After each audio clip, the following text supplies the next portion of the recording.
Okay, back again. One underrated song for album. This time the almighty band Death and the almighty master Chuck Schuldiner. Okay, Death has only had 7 albums. Chuck, he was a genius. Rest in peace. Let's start with the debut album, Scream Bloody Gore. Now, this is my least favourite Death album. It's obviously a seminal album. It's a part of death metal history. It's a bone of contention whether it's the first death metal album or not. Some people say Possessed. Some people say Death. I mean, I don't really care. I mean, it can be. It's either one of the two is the first death metal album, so it doesn't really matter. But I mean, it was raw. The album is raw. It's a bit too raw for my taste, but you can get hints of Chuck's ability to write a catchy song as far as death metal goes, but it's very raw. The song I'm gonna mention on this album as being slightly underrated compared to some of the others is Baptized in Blood. I think that's got some catchy riffs. The chorus sort of stands out a bit compared to some of the others. Well, some of the others, they stand out a lot as well, but this one is the one that after re-listening a little bit to Scream Bloody Gore, this is the one I pulled out. The other two that I want to mention are Mutilation, which was a very brutal song. It's so brutal, that one. And Evil Dead, which is a very fast song. The chorus is sort of kind of catchy as well, but it's very heavy and fast. It's so fast. So for Scream Bloody Gore, it's not it's my least favorite death album. It's the start of death metal. It's very brutal. People love brutal, but I like it when it gets more refined, and that's what happens on Leprosy, which is the next album I'm going to talk about. On Leprosy, everything is suddenly slightly better produced. The riffs are slightly more well thought out. Still not technical at all, but there's a little bit more thought in there, a little bit more melody. Chuck's, he's suddenly realizing, and we need to move away from complete and utter brutality and carnage. Throw a little bit of melody in there. The song I'm gonna mention as being underrated is Forgotten Past. I think that's a really cool song. It's got a really catchy chorus. It's got little slight tempo changes, which Chuck always uses in his songs. Like, he'll have a fast section and then he'll go into a mid-paced groove bit. So it sounds really... It's good to have a contrast in passages. That's how you bring catchiness in my opinion, anyway. So Forgotten Past is the one underrated song. The other two songs I'm going to mention are Open Casket and Pull the Plug. Now, these are big hits of the album, especially Pull the Plug, which I think Death nearly always played whenever they had live gigs. I'm sure they pretty much closed the show with Pull the Plug. I mean, both of them. Open Casket is an awesome song. Pull the Plug is just legendary. I wouldn't say they were underrated, but I just had to mention them anyway. There's a couple more. I mean, there's other good ones in there as well. The title track, Leprosy. There's other ones as well I haven't written down, but I'll stick with Forgotten Past as being the one underrated song. The next album is Spiritual Healing. Again, Chuck moves on a touch. He thinks, Leprosy was good, but we need to add more melody. We need to add better riffs. We need to add better production. And to me, Spiritual Healing is a really underrated album as a whole. I mean, I would never put it in the bottom, after Scream Bloody Gore and Leprosy, a lot of people will have Leprosy ahead of Spiritual Healing, or even Scream Bloody Gore ahead, but I would never do that. Spiritual Healing is for me, it's miles better than Scream Bloody Gore, and I like it more than Leprosy, but I mean others would say Leprosy is more classic, more, I don't know, more brutal, heavier. But for me, Spiritual Healing is awesome. The song I'm gonna pick as my underrated song is Killing Spree. I think that's an awesome song. It's got some great little melodies in the guitars. Very catchy, very catchy. That one always sticks in my mind as being a great song when I'm hearing it. Two other songs I'm going to mention from Spiritual Healing as being underrated. One is Defensive Personalities. It's a very fast, very intricate, more intricate in the riffs on that one.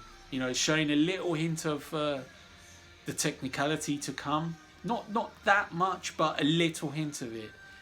And then the other song I want to mention is Low Life. That is a very catchy song. I mean, that one definitely deserves a mention. It was nearly a tie between Low Life and Killing Spree as my number one underrated, but I went for Killing Spree.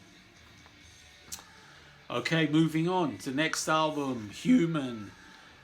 Yes, well, this was the first Death album I ever heard. So this was my introduction to Death, and I heard this and I was like, whoa, what is this?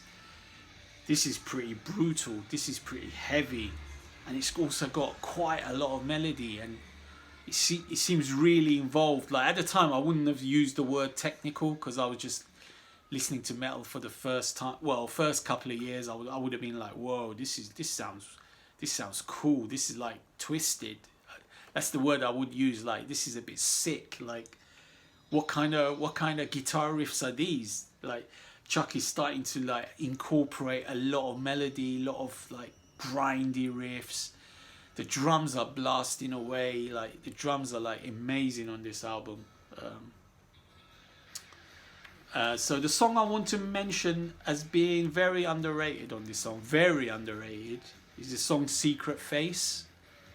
I think that's just an awesome song. I just love that song, especially that midsection where it goes into this sort of like, I don't know, you can call it a breakdown riff, but it's not really a breakdown, but it's just like a stop and then a sudden heavy thundering groovy riff kicks in. Like, it's just hammering it home. It's just so amazing. The other two songs that are backing up Secret Face are Vacant Planets, which is another awesome song. I love Vacant Planets. And then the fast but very technical sounding Together as One. That is an awesome song. I love Together as One. It is a wicked tune. But Secret Face takes the award as being the number one underrated song from this album. This awesome album, I should say, Human. Okay, the three last albums to go. Individual Thought Patterns. Yeah, Chuck, he's gone fully tech now. He said, well, look, Human was pretty brutal, pretty fast, pretty heavy. Let's bring on the tech now. Let's really show off the skills. The drum, the bass, the riffs, the lead guitar, everything is like set to stunning level. The production is like, the original production is not very clear. It's a little bit muddy on various instruments, especially the bass. I mean, you can hear the bass loud, but it's just a little bit muddy.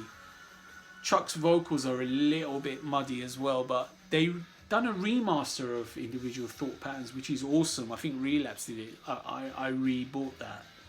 It's awesome. Anyway, let's get to the song I want to mention before I chat too much.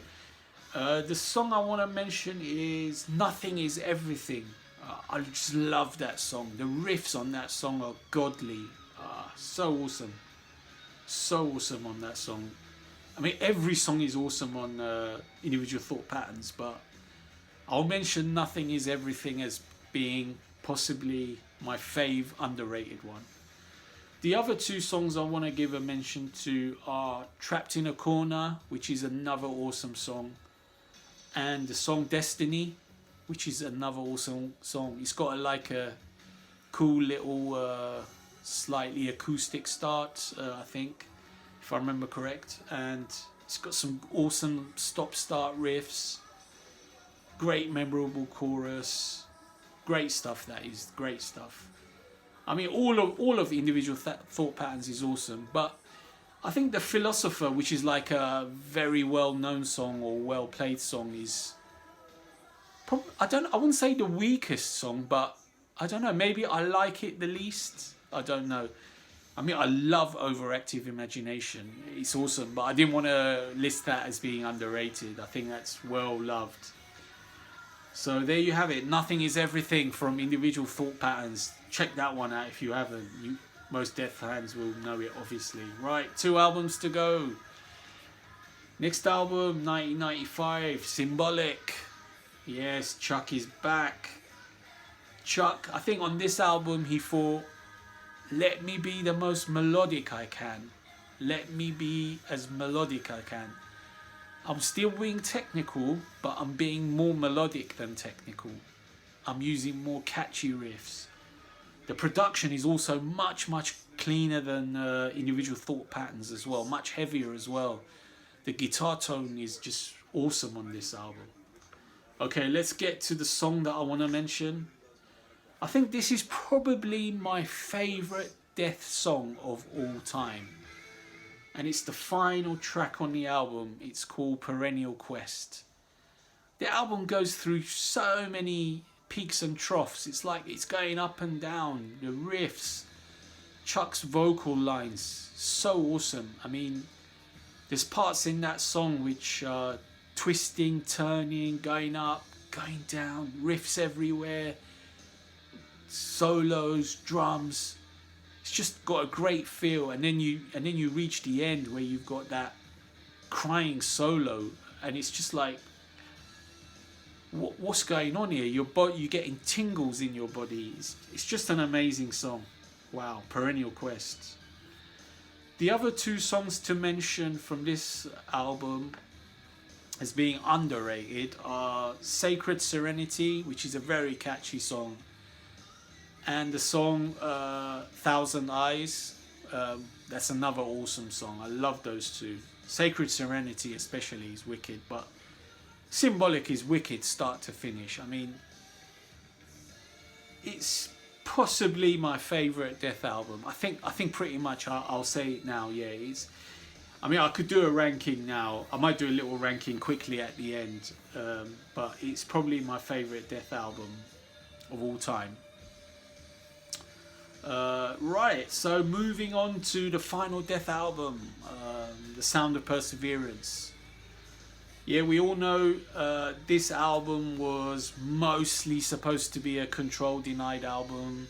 Chuck sang vocals, but he sang them for as a guide vocals, so he probably wrote about 5 or 6 songs from this album for Control Denied, but the label said, well, no, we don't want Control Denied yet, we want another Death album. So I said, okay, well, I'll release this as a Death album.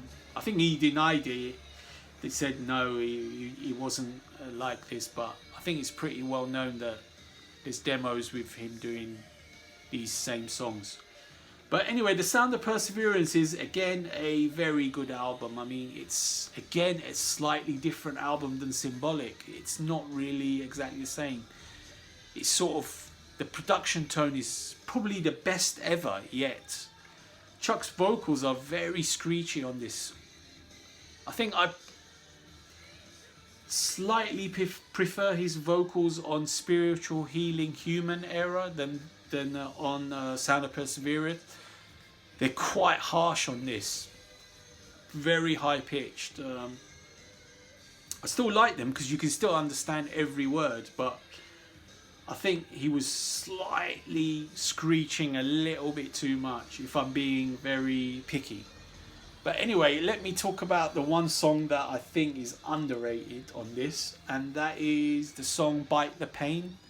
I think it's one of the catchiest Death songs ever. It's got so many awesome riffs, good pacing, it's got great grooves, great riffs, very melodic. It's like almost like saying it's like the Iron Maiden of death metal, something like that. It's got like this fast maidenish riff, so it's awesome. The other two songs I want to mention are Flesh and the Power It Holds, which is an awesome epic. Awesome epic. It's got so many different like nuances. It's going this, that way, and the other. The bass, the bass is doing crazy things. Oh man. The third song to mention is a song called A Moment of Clarity. I think this one is a little bit underrated. Like you don't hear too much talk about A Moment of Clarity. I think it's a really good song. So there you have it. I think Bite the Pain for that one takes the honours. So okay, let me do a quick recap. So Baptized in Blood, Forgotten Past, Killing Spree, Secret Face, Nothing Is Everything, Perennial Quest, Bite the Pain. And let me rank my death albums since I'm here. There's no point doing another video for it. Just do it now because I've talked about them enough. I'm just writing them down. My top death album is Symbolic. Number 2 is The Sound of Perseverance. Number 3, Individual Thought Patterns. Number 4, Human. Number 5, Spiritual Healing. Number 6, Leprosy. And number 7, Scream Bloody Gore. Okay, that was Death, the rankings, underrated song and album rankings. Oh, and of course, Chuck released Control Denied a year after The Sound of Perseverance came out, so he had pretty much a lot of the songs ready again. He must have quickly wrote them, and I do really like Control Denied. You have to get used to Tim Amar's vocals, but I do really like it. It's a shame that the second album will never see the light of day. Well, it looks like it never will. It hasn't for 20 years, so it's probably not going to see the light of day now. It's unfinished, and as it is, that's it. So yeah, the Control Denied album was pretty good. I would rate it. I think I like all the Death albums more. Well, not all of them, but the top 4 or 5 Death albums I like more than Control Denied. But I do like Control Denied. It was good. Okay, so there we have it. The full Death roundup. Chuck, we hail to you, Chuck. We hail. You are the master. Stay tuned for more.